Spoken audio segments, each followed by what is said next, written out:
Começando mais um vídeo aqui no canal, estamos com instrumentação e medidas com a matéria sobre a ponte de Wheatstone e temos este exercício que diz o seguinte. No circuito da ponte, R3 e R4 são duas resistências fixas conhecidas, R2 é uma variável conhecida resistência e Rx é a resistência desconhecida a ser medida. Deduz a fórmula para o cálculo de Rx. Primeiramente, nós vamos considerar que esta ponte está balanceada. Se esta ponte está balanceada, quer dizer que aqui entre o ponto B e o ponto C não temos nenhuma corrente a circular. Isso quer dizer que teremos ID sendo igual a zero. Se temos ID sendo igual a zero, quer dizer que os potenciais entre B e C é igual a zero. Então aqui teremos 0 amperes e a tensão B menos a tensão C é igual a zero. Agora nós temos que observar as correntes. Podemos observar que através desta fonte aqui temos esta primeira corrente que passa aqui pela resistência R1 e chega aqui no ponto B, e temos esta corrente que passa aqui pela resistência variável R2 e chega aqui no ponto C. Se esta ponte nós consideramos que está equilibrada e não passa nenhuma corrente aqui, essa corrente vai ser igual à corrente I3, porque aqui seria como um fio, e quando ele está balanceado, aqui não passa corrente entre B e C. Então, se não passa corrente, teremos que a intensidade I1 que chega aqui no ponto B é a mesma intensidade que sai do ponto B, passa pela resistência R3 e chega aqui no ponto D.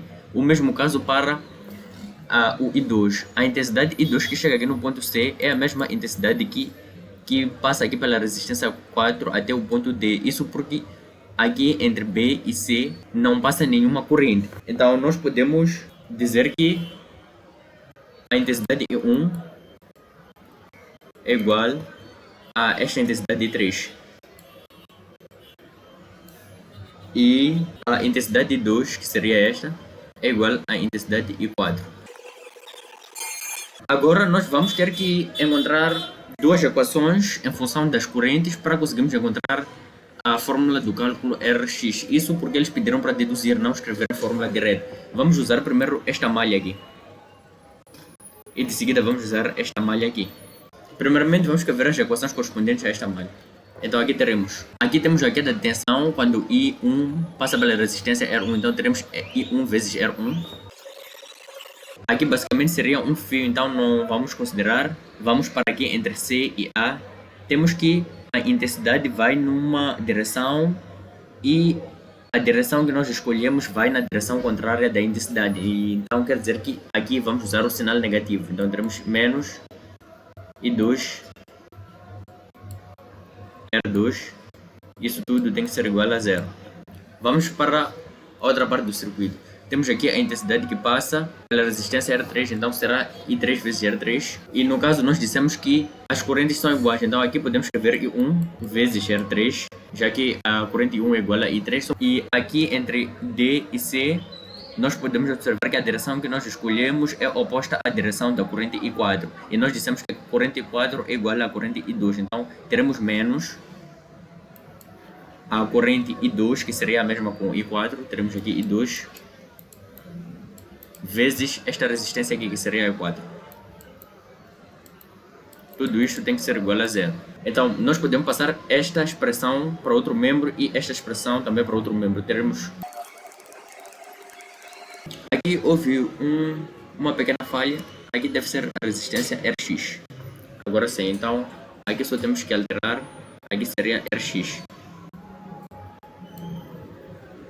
Então, aqui teremos o quê? Rx. E vamos passar o I2 R4 para outro membro. Temos I1 R3 sendo igual a I2 R4. Aqui nós podemos dividir a equação 1 pela equação 2. Então isto será igual ao que seria I1 vezes Rx dividido por I1 vezes R3. Isso será igual ao que? Teremos I1, I2 no caso, vezes R2 sobre I2 vezes R4. Então, aqui nós podemos simplificar I1 com este I1 e este I2 com este I2. Teremos aqui Rx sobre R3 sendo igual a R2 sobre R4. E vamos isolar este Rx, teremos Rx vezes R4 sendo igual a R2 vezes R3. E Rx será igual a R2 vezes R3 sobre R4. Esta é a equação correspondente a Rx e assim terminamos com a resolução do exercício.